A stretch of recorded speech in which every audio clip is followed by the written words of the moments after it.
We have the title The Good, the Bad, and the Funny, a systematic understanding of the impact of cultural competence on ESL students, on our students.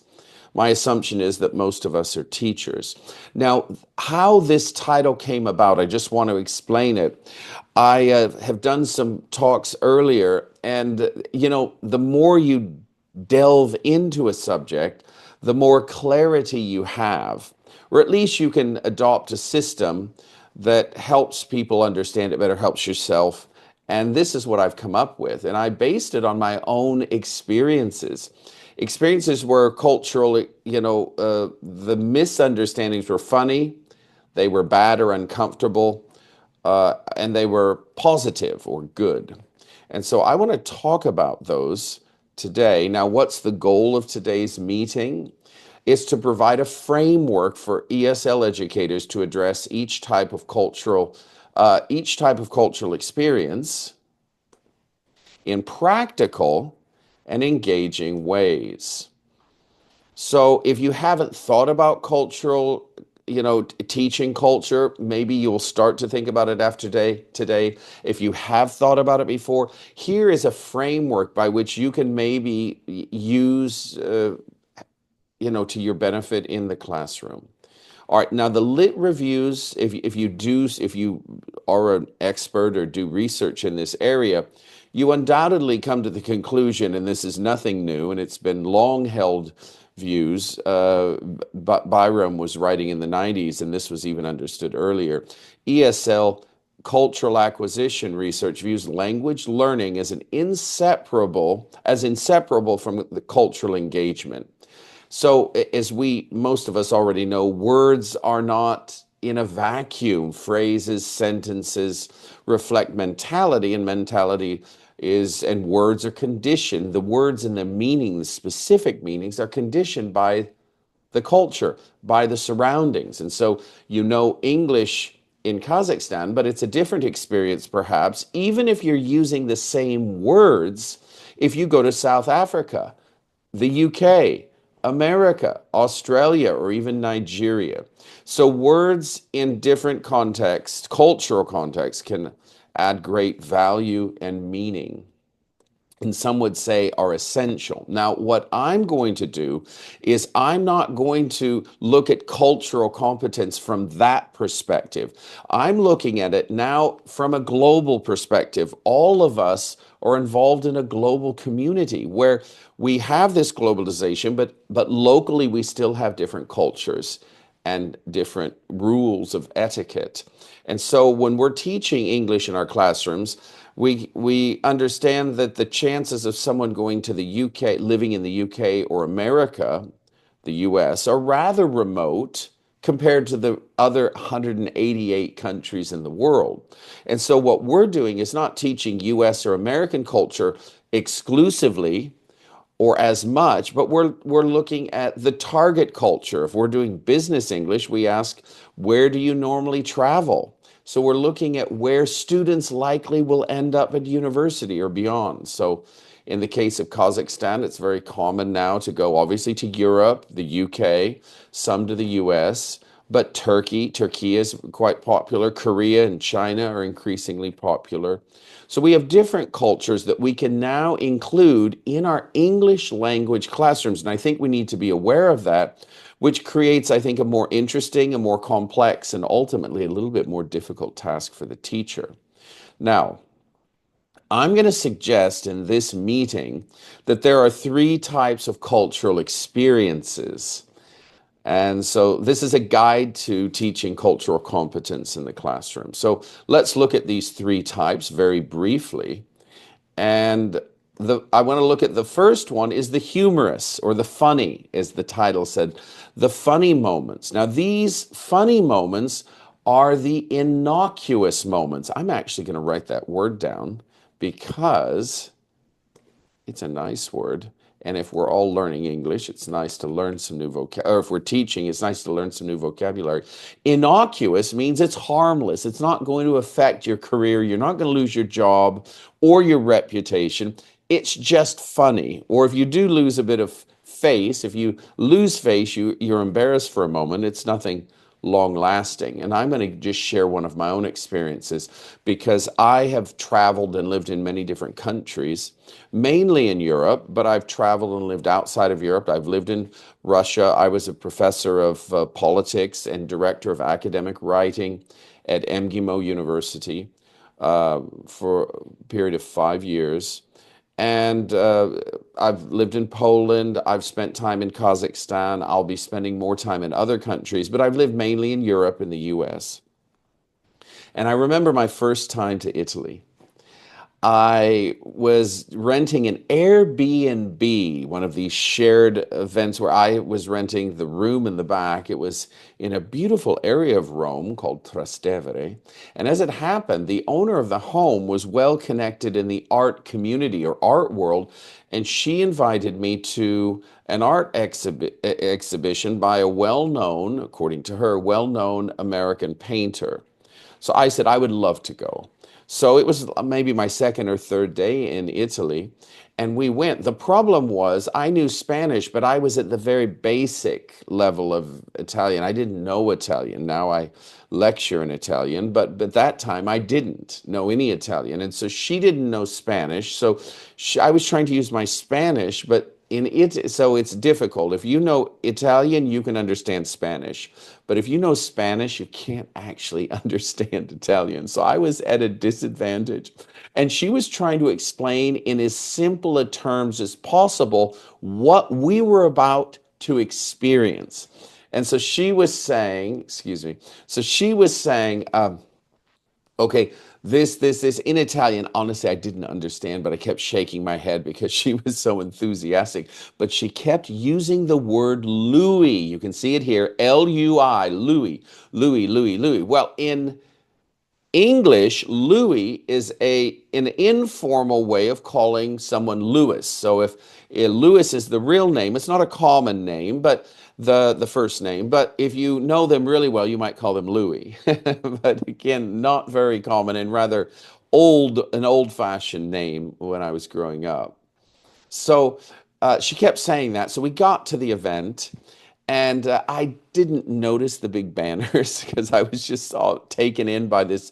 Everything was new. I just arrived in Italy, and there's this big event going on. And she introduces me to the painter because we're both Americans. And I said, Louis, it's very nice to meet you. And he said, thank you. Nice to meet you too. My name is Tom, or whatever his name was. Now, he was meant to be a famous painter. So not only did I get his name wrong, but I didn't even recognize that he was famous. He never talked to me the rest of the rest of the evening, avoided me, systematically avoiding me, feeling that I had offended him. But in fact, as I later told the host and we talked, she laughed a lot. This was a very funny moment. Obviously, he forgot that because there were many people at this event. But it's one that I remember because it was embarrassing. It's not going to cost me a lot, but it was quite funny. And we must understand when we're teaching our students cultural competence that this category is one that you live for experiences. You can't teach this category. They're going to happen. Funny moments of misunderstanding, whether it's language or cultural etiquette. But these are light. It's not going to cost you anything serious. It's just for the moment. And I think for those, you can encourage students to just dive into the culture and make a few mistakes, but hopefully it will all be it'll be a good laugh and some nice memories.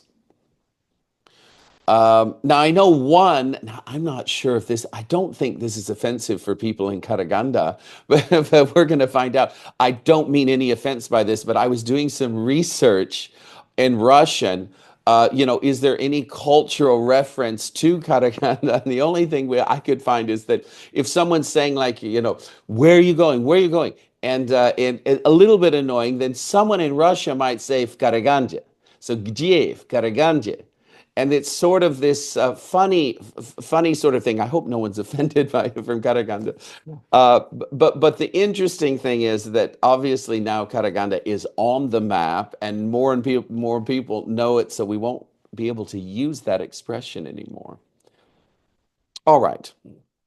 Now, there are cultural experiences that we can teach proactively in the classroom for the student's benefit. And this is where it gets interesting. And actually, it doesn't have to be complicated. It's a very simple thing based on, honestly, based on a lot of my experiences. But these are things you can teach proactively where students, especially business students, or if they're going there to do business, or if they have a very specific, maybe they're going to the university, this is a fast way to integrate and to ingratiate yourself. I'm actually going to write that word down because it's a nice word and not often used. Ingratiate is to, you know, be in good favor with the host. So integrate, obviously, but ingratiate is to, really develop a rapport. This is a French word that we use in English. We develop a rapport very quickly. How do we do that? We so here's the idea. We use cultural knowledge to quickly gain rapport with people. And here's how a way we can do it in Kazakhstan is understanding what's important in the target culture. If you go to, for example, if I knew that I was teaching students going to Kazakhstan, one of the big things you want to talk about is the food. Because Kazakhs love to talk about food. They're proud of their food. And guess what? As an outsider, I can say it's very tasty.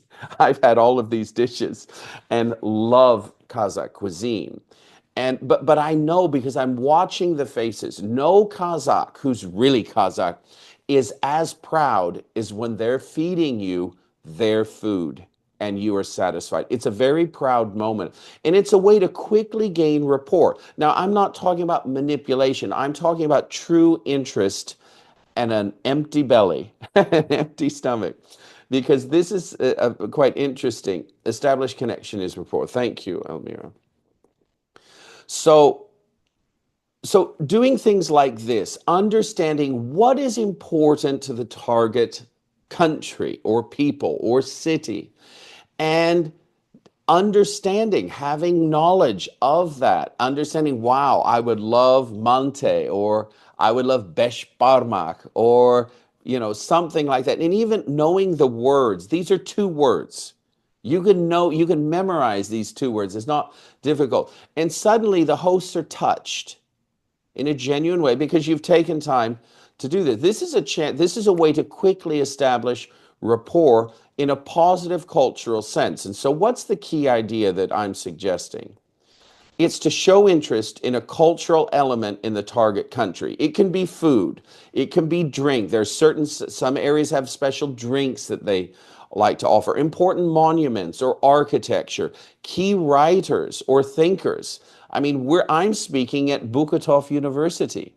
It would behoove me to understand what this man meant for the university.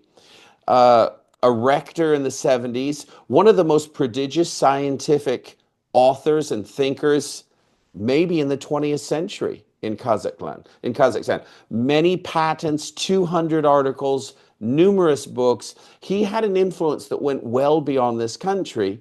And in recognition of these great talents and contributions, the university is named after him. So knowing a little bit about this before I go it's touching, and it warms people up. So these are positive ways we can teach our students if we know they're going to a country. Maybe they're going to this work and travel, this cultural exchange. They'll be living with families.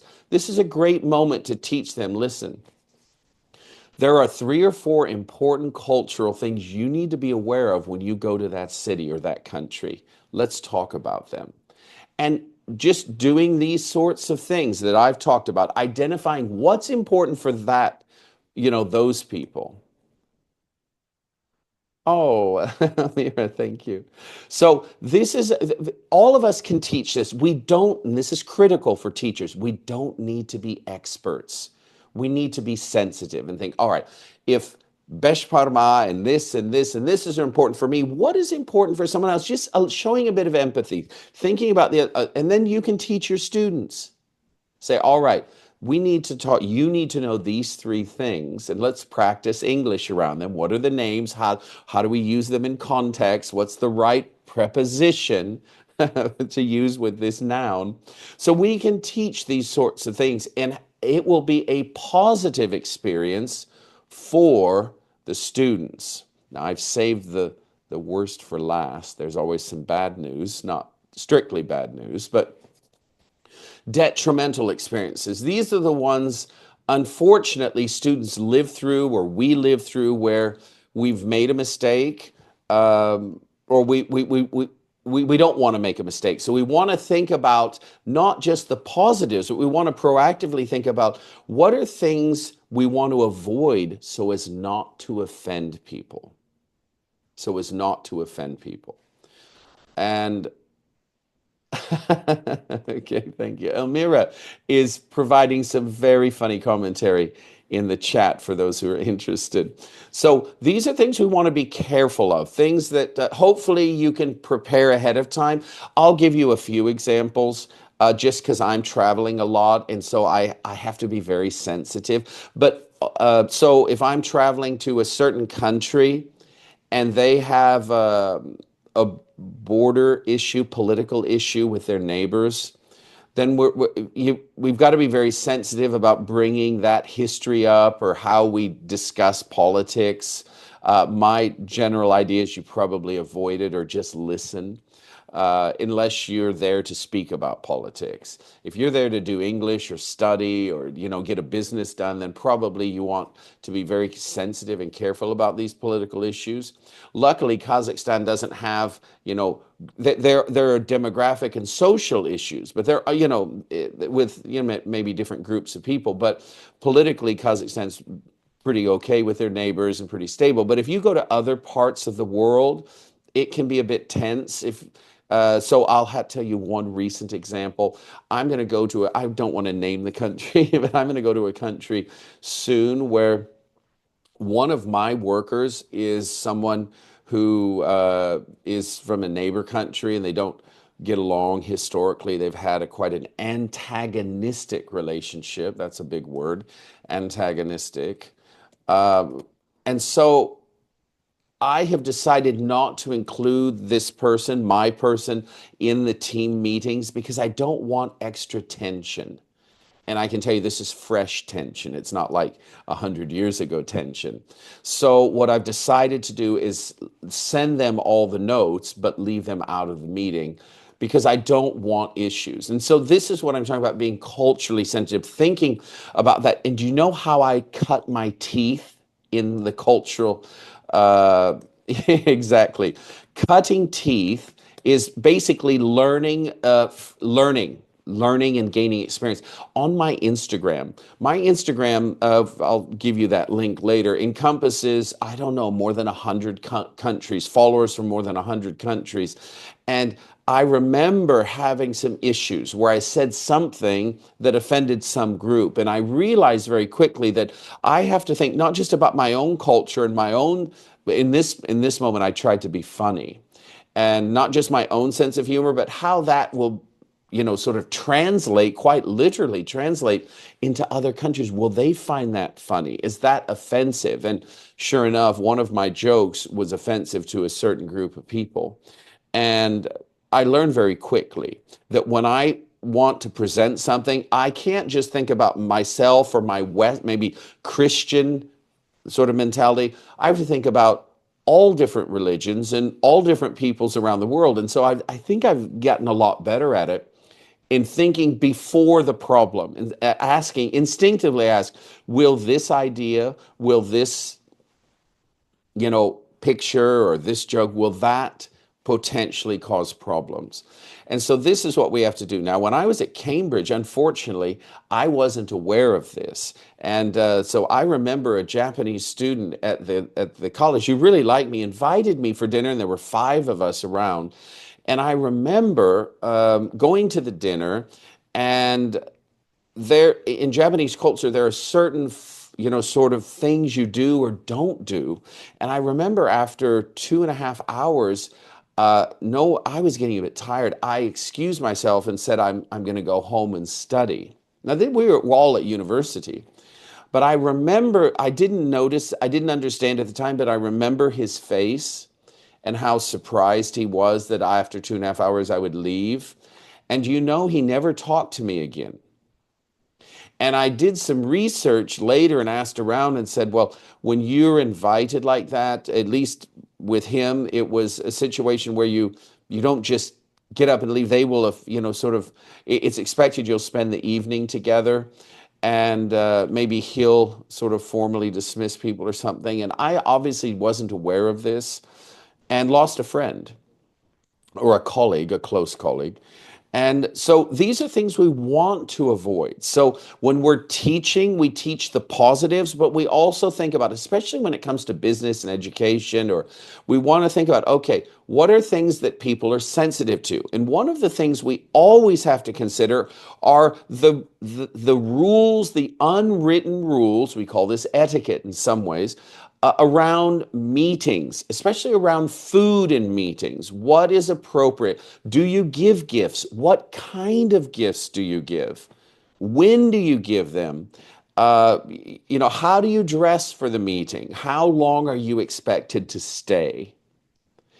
And the issue of alcohol is a sensitive topic. So is that something you don't do, you avoid? So all of these things you have to sort of consider, that if you're traveling for the first time, you're not actually aware of some of these things until you get bit by it. And I had this, and so we want to be very careful. And so the key idea is to be mindful and considerate of cultural etiquette. So as teachers, we think about, all right, what are ways we can ingratiate, develop quick rapport, positive feelings with the target group of people? And then what are things we want to be sensitive to avoid offending people? Because once you offend them, especially early on when there's no real relationship, when there's no real rapport, if you offend people, you probably lose that chance or lose that opportunity, or in business, lose that business. An offended business partner who you just met will probably not do business with you. So these are things we have to ask ourselves. Now, I want to talk just for a moment about what cultural intelligence isn't, in my view, because this is, I think, just as important. This is often used when we're teaching students culture. Now, if we want, I consider this trivia. Now, obviously, Big Ben is no trivial matter, but this is Big Ben, the large clock in the center of London. I'm not downplaying the cultural significance or the history of Big Ben, but what I'm saying is, if we're just teaching them, sort of what is this, when was the Great Exhibition opened, and when we do these sorts of things, these are isolated trivia questions that don't really help students, except if they see it, they know what the name is, but it's not going to help them deal with people as such. I mean, you want to know where and what Big Ben is, but if we approach it like a trivia game, I think it trivializes, ironically enough, the whole area of cultural competence. Because cultural competence is much more than just understanding what the names of different structures. It involves understanding people and how they live their lives and how they think about themselves and the outside world. And I think the more we can approximate that, approximate means get closer, the better off we'll be. Now, something happened in one of my L Talk. I spoke at it was a global event. I think there were 5,000 or 6,000 people in the live. It was for Oxford University Press. It was an L Talk. And I mentioned something, and people accused me of being, using cultural stereotypes. I think I'd like to talk about it because I learned a lot from this, and it was a recent experience. I mentioned that, if you go to France, be prepared. I suggested that, the French, especially in the center of Paris, are less, or, in Paris, are less reluctant to accommodate tourists on the whole. And so it might be interesting just to know a few phrases like "s'il vous plaît," please, uh, and use. use a few of these in the beginning. So, and then switch to English just to sort of show that there's a bit of interest. And someone had a few questions are, does this portray cultural stereotype to say that the French don't want to learn English? Well, obviously, this is something we have to be aware of, is painting a broad brush or saying, okay, all French don't want to speak English if you travel to their country. That's obviously not right. So we want to be careful not to exaggerate issues. All Kazakh people eat horse meat. I mean, we don't, I mean, not all Kazakh, but we can say confidently that horse meat is very popular, a bit expensive maybe, and very delicious. But so obviously but that's a positive. But on the negative, if we say French don't like to speak, we have to be a little bit more. I should have been more sensitive about that. But if you've been to Paris, as I have, I think this is pretty clear. But nonetheless, we should be sensitive to the prejudices and stereotypes and make sure that we're accurately sort of assessing what we're teaching and saying, have we exaggerated that? So we have to be mindful of cultural stereotypes. Yes, we will be. I will be tested about Kazakh culture in April when I visit. Now, what is a successful lesson for me if it includes cultural competence? It's that students understand deeply one or two important moments, one or two cultural points. So whether it's the Besh Parmach or I don't know, just a few words, a few items about the food, maybe something important in the culture, just to establish a rapport.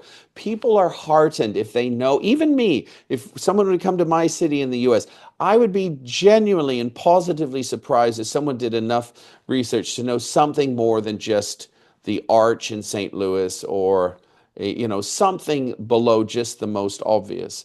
And so this is something that I think is touching. It shows a level of interest that all people around the world will be appreciative of.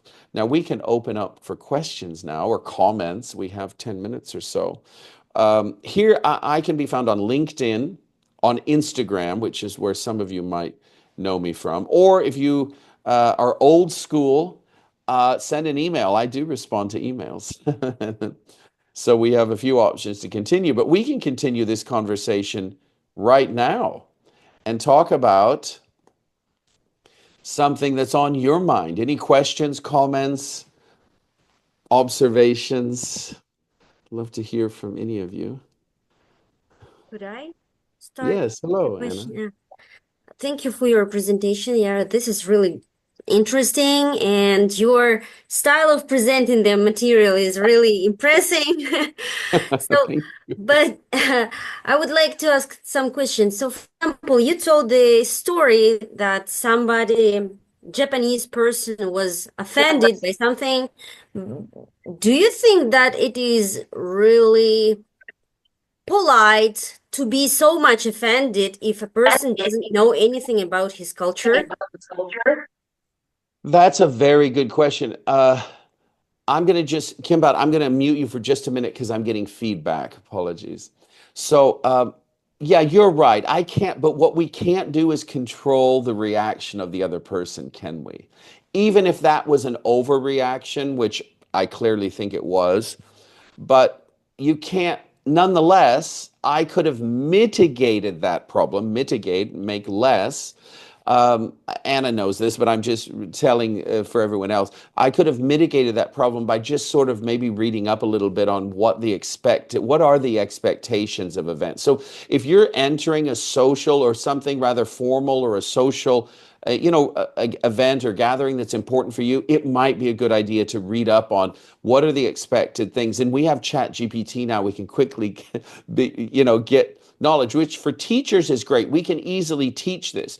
Now, let me tell you one thing, and I know I'm answering Anna's question a long way, but I'm thinking now as a teacher, because some of you are thinking, well, wait a second, I've never been to Japan. How am I supposed to teach all of this? Well, we have Chat GPT. You can say, what are the no-nos? What are the things we shouldn't do if we're going to a dinner hosted by a traditional Japanese host? We can find that on ChatGPT. Now, the other thing is also important because some of you might be thinking, well, if I can do it, my students can do it. So why do I need to teach it? Well, this is why. Your students don't have as much experience as you do. They don't realize they have to do this sort of research ahead of an important meeting. You, as a teacher who've lived life, lived longer than most of your students, understand that you should probably prepare in this way. So while they can do the actual prompt in the same way, they might not be prompted to ask the same questions. And so you're preparing them in a process of how we become culturally prepared. Anyone else have a question or a comment?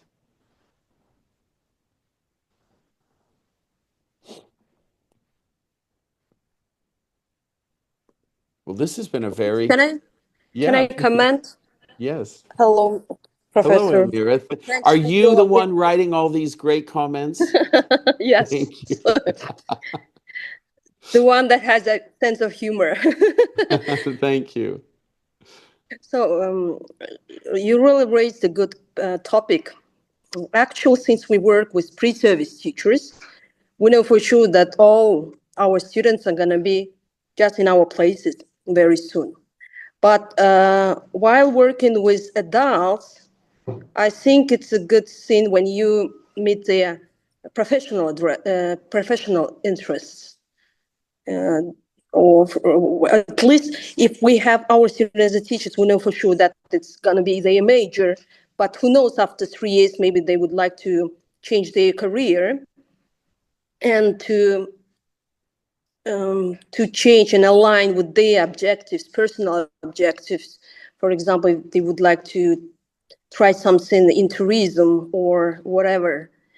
That's really interesting that we can engage them by using specific topics relating to their interest, personal interest. Exactly. That's a Really, very good point. yes, what we need. It's a good food for thought. Excellent. Thank And you. of Yeah, I course, I'm agree. looking forward to see you in person very soon. Time goes so fast. Quickly, yes. April, April yes, will be is here rushing. before we know it. Elmira, I'm also looking forward to meeting you. Thank you, thank you. Yeah, Thanks for being approachable. So. thank you. Okay, may I ask question? Yeah, before I do that, let me just say, if those of you, I'm going to be in Karaganda for 3 or 4 days doing a few trainings. We're in the process of planning all that. If any of you are interested, you can write me and I can send you details about some of those when we have them ready, which will be quite soon. So send me a message and say, can you send me information on that? Maybe you want to share it with your colleagues or at your school. Yeah, who has a question here? It was me. Um, Thank you for your speech. I just want to ask the question about relate. I don't know if it's appropriate question. So you're now in Poland. You said, I know that Poland is really a non-immigrant, non-migrant country. So what do you think about the Poland? I'm just genuinely curious about that. So you said, okay. Artem has asked me a political question. Oh, Now, I'm going to tread very carefully. No, Poland, Artem is very astute. Poland has one of the most conservative positions in the EU. Now, in terms of immigration policy, it's almost a not well.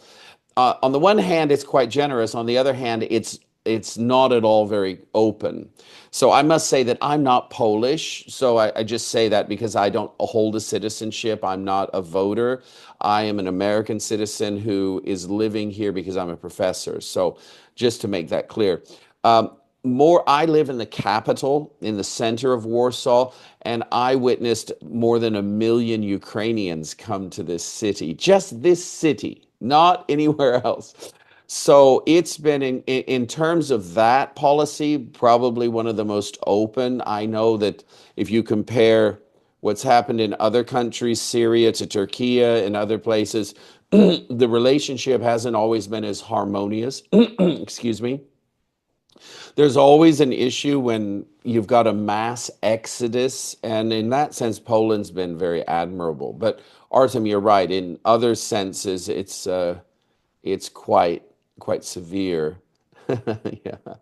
So in terms of cultural, mix, I mean, yeah, there are pros and cons to all of this, but thank you for that. I'm looking at your last name. Perhaps you're from, well, I'm not actually sure where you're from. You've got a German last name, though. Yeah, my last name is German, but I'm from Kazakhstan, from Alkali. Okay.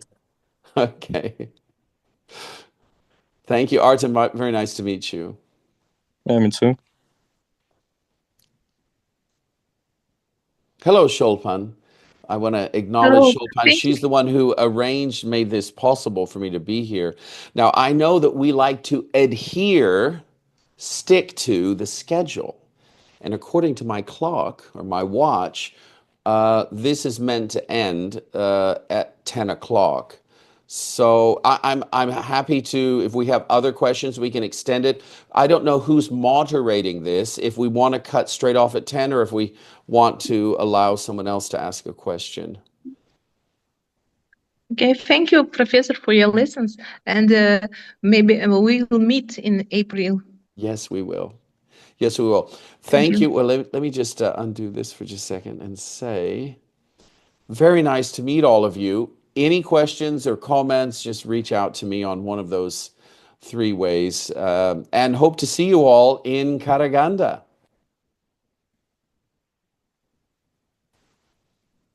Thank you. Thank you, bye. Bye-bye. Thank you. Thank you. Goodbye. Thank you.